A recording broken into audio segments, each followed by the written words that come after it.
అందరికీ ఆహ్వానం. ఈరోజు ఒక సామెతతో మీ ముందుకి వచ్చే ప్రయత్నం చేస్తున్నాను.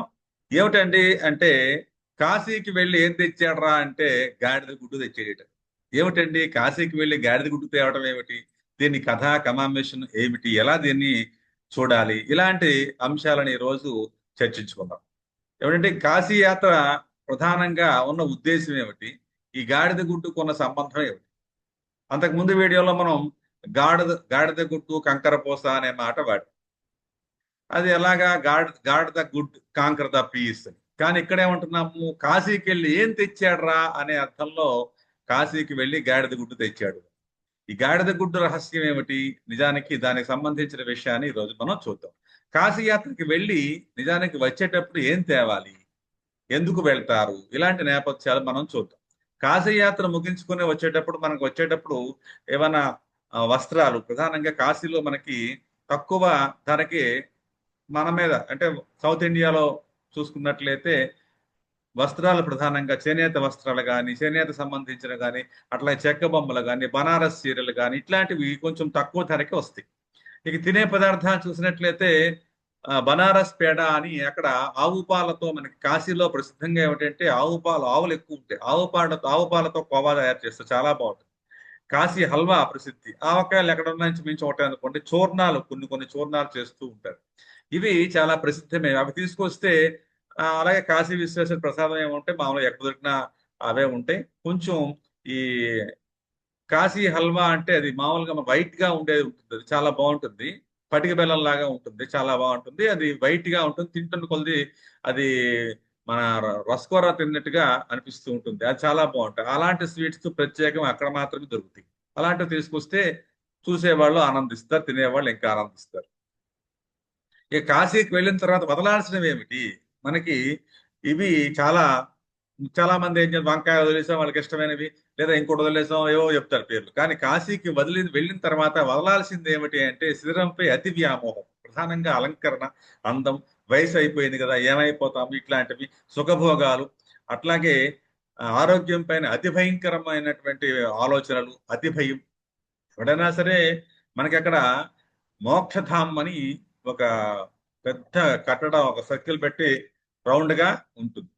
దాని దగ్గరికి వెళ్ళి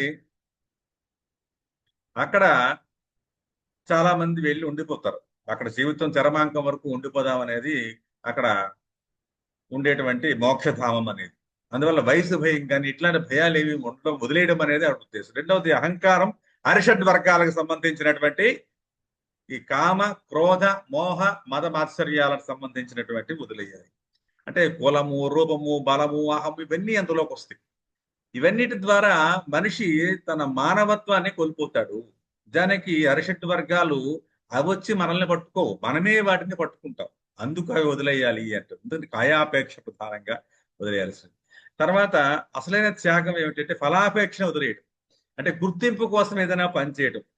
దేనికండి పని చేస్తున్నాం అంటే ఎలాంటి లాభం కోసం అంటే, వస్తే రావడం అది వేరే విషయం. లాభం కోసమే పని చేయాలి, అది వచ్చేస్తుందని ఇలాంటి టెన్షన్ పడటం ఇట్లాంటివి ఉండకూడదు. వ్యాపారం కూడా సేవ కోసం చేయాలి. వాడు వ్యాపారం కోసం, కొంత జీవనం కోసం వ్యాపారం చేయొచ్చు.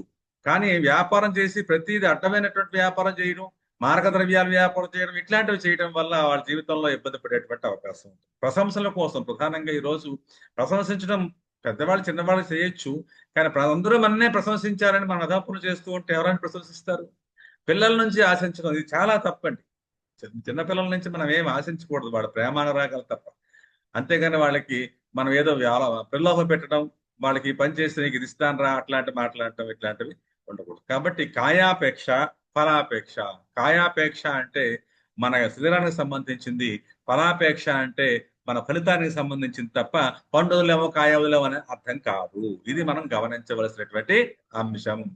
తర్వాత ఇందులో ప్రధానంగా వెళ్ళి ఆ యాత్రలో ఉన్న విశేషాలు ఏమిటి అంటే, గంగాజలం అక్కడ తీసుకురావలసినటువంటివి, కాశీదారం, నల్లటి తాడు, శివలింగాలు, రుద్రాక్షలు, దేవుని విగ్రహాలు, గంగాజలం, ఇవన్నీ ఏంటంటే ఆధ్యాత్మికంగా పవిత్రమైన వస్తువులుగా అవి వచ్చిన వాళ్ళు, అక్కడికి వెళ్ళిన వాళ్ళు తీసుకొస్తారు. మనకి గంగా సోప్ అని ఉండేది అంతకు ముందు, గంగా జలంతో తయారైంది. అది ఎందుకనో మధ్యలో ఆపేశారు.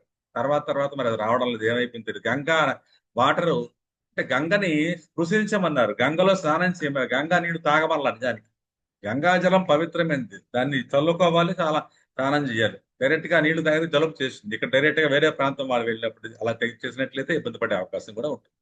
కాశీలో అత్యంత పవిత్రం ఏమిటండి అంటే అందరూ చేయవలసినటువంటి ఏమిటి, సత్కర్మలు చేయాలి. పితృదేవతలకు సంబంధించి లేదా దేవతలకు సంబంధించి రుణం తీర్చుకోవడానికి అక్కడ ఏమైనా కార్యక్రమాలు, యాగాలు, యజ్ఞాలు ఇలాంటివి ఏమైనా క్రతువులు చేయాలి. నియమాలు పంచాయతీర తప్పనిసరిగా ధరించవలసినటువంటి నియమాలు అక్కడ ఉన్నాయి. ఉపవాసం, ఆ రోజు ఉపవాసం, అక్కడికి వెళ్ళిన తర్వాత ఉపవాస దీక్ష ఉంటే ఆ పూజా సమయంలో కనీసం అలా ఉండినట్లయితే చాలా పుణ్యం ఉంటుందని, అలాగే ఎక్కడ పురోహితుల నివాసం, మఠం ఏకాగ్రతతో గోత్రనామాలు చెప్పించి ఆ రోజు ఉన్నట్లయితే చాలా మంచి ఫలితాన్ని ఇస్తుందని మనం గమనించాలి. తర్వాతది కాశీ తీర్థవిధి ప్రధాన ఘట్టాలు.